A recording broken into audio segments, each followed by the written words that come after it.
Hello. So today we're going to be covering MLA format. What is MLA? Basically, it just stands for the Modern Language Association, which is this big fancy club in the UK that tells us where to put our commas, what typeface to use, how many spaces, and etc. Why we just have to follow the rules. It's the way humanities goes and English. So we follow MLA format.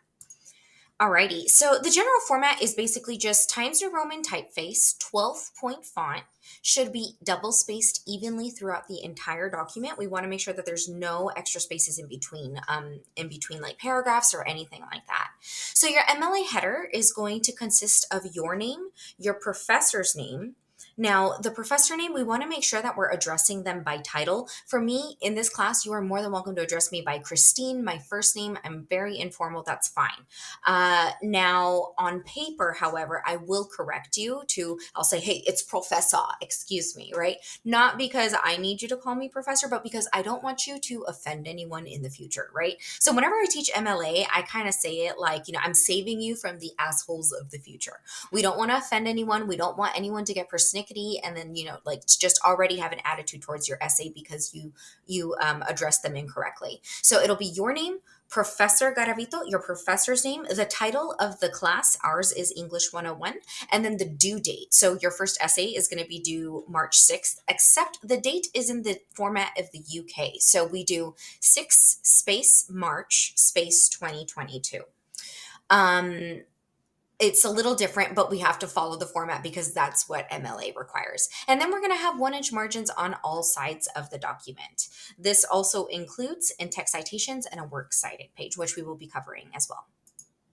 Okay, so here's an example of what that MLA header looks like. So you got your name, and this is just, we call it the header, right? So your name, professor, whoever your professor. So for me, Garavito, English 101, and then the due date. This is just a screen capture to show you what it's supposed to look like.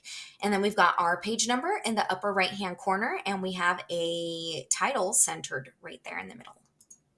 Alrighty, so formatting titles in MLA. So whenever it comes to books, films, albums, anthologies, which is basically the larger things that are collecting shorter works, those we're going to italicize. So for example, the album When We All Fall Asleep, Where Do We Go? Right? By Billie Eilish.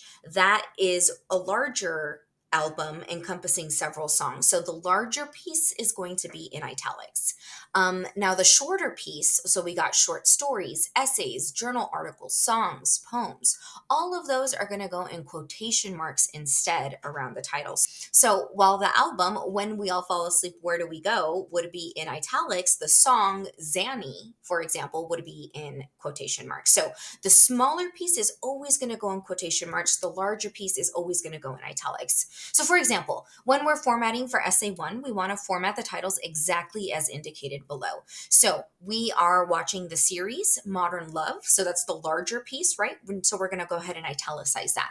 Now we have one episode of Modern Love, which is a smaller piece of the whole, right? So that smaller piece is called Take Me As I Am, Whoever I Am. So now we're going to put that in quotation marks because that's what MLA indicates. Alrighty, so in-text citations. In-text citations are basically just a shortcut to the works cited page, which tells the readers where to find the quotes, right? So all it is a parenthetical citation that must be present after each piece of evidence you provide in your essay. For any written work, we're going to provide the author's last name and page number.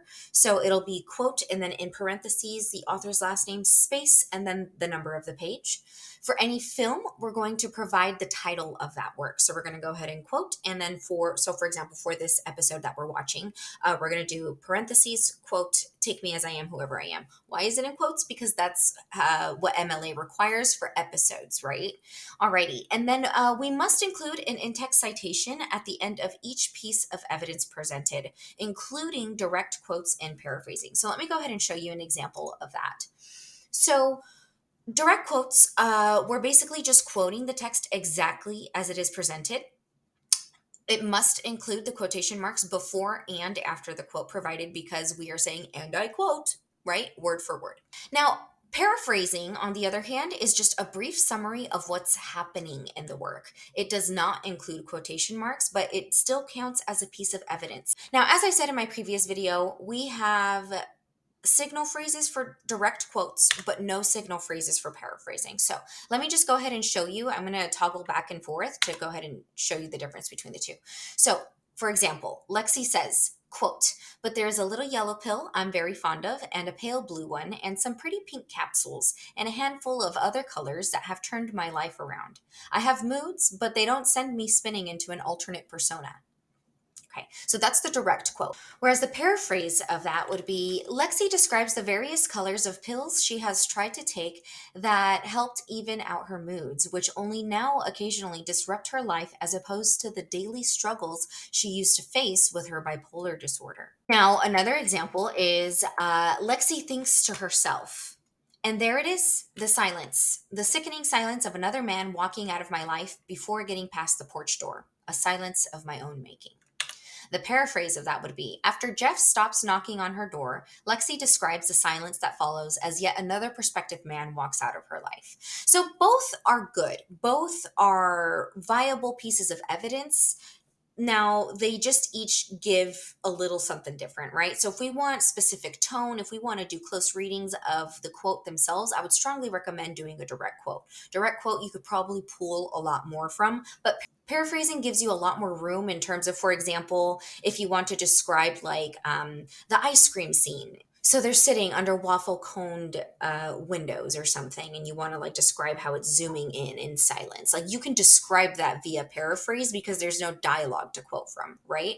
And another example would be the montage where she's like, it all started when I was 15. That whole thing, that could all be summed up in during the montage that Lexi describes, blah, blah, blah, blah, blah, right? That would be a good place to paraphrase as well. Alrighty. So finally, we've got the works cited page. The works cited page is basically an additional page added to the end of your essay, listing the sources that you used in your writing. It helps the readers find the original source information, which is what you quoted from. So later on in your academic careers, people are going to be like, wait, let me see your works cited. What did you read? Because you have an interesting paper topic, right? And at least this was the case, when I was getting my bachelor's, and I listened to other classmates topics. I was like, that's really interesting, you did a psychoanalytic reading of what? And I would look at their works cited, and then that work cited gave me what they read, so then I can read what they read and maybe write a paper of my own, right? That's the goal of the works cited, apart from plagiarism and making sure that your sources are good. So if we're missing a works cited page on a final draft, it will be minus 10% off the overall essay score, no exceptions. Okay. If you're missing it on a rough draft, it'll just take off a point. But if we're missing it on a final essay submission, it'll be minus 10%. 10% off is way less intimidating of a cost than a zero, right? And there are professors, there are people out there who are just so eager to report you to student conduct because you forgot to cite something in an in-text citation, or you messed up your works cited, or you left it out completely, okay? MLA, it is a big deal in that certain professors might not accept certain assignments if it's required in MLA. I have literally seen people come up and like to turn in an essay and a professor go, this isn't an MLA format, and refuse to accept it. That student got a zero starting off the semester, which to me was insane. So again, I'm saving you from the assholes of the future, and I am trying my best to help make this all make sense. So your works cited itself, it must include a title, which is works cited, right? Your hanging indents, listed, it must be listed in alphabetical order. We must have the page number at the top. So if your essay is 4 pages, your essay should be on page 5. And it also must be formatted in MLA format, which is Times New Roman, 12-point font, and evenly double spaced throughout. And here is an example of a works cited page. So you've got, the final page there. It's labeled works cited, and then you've got each citation listed in alphabetical order.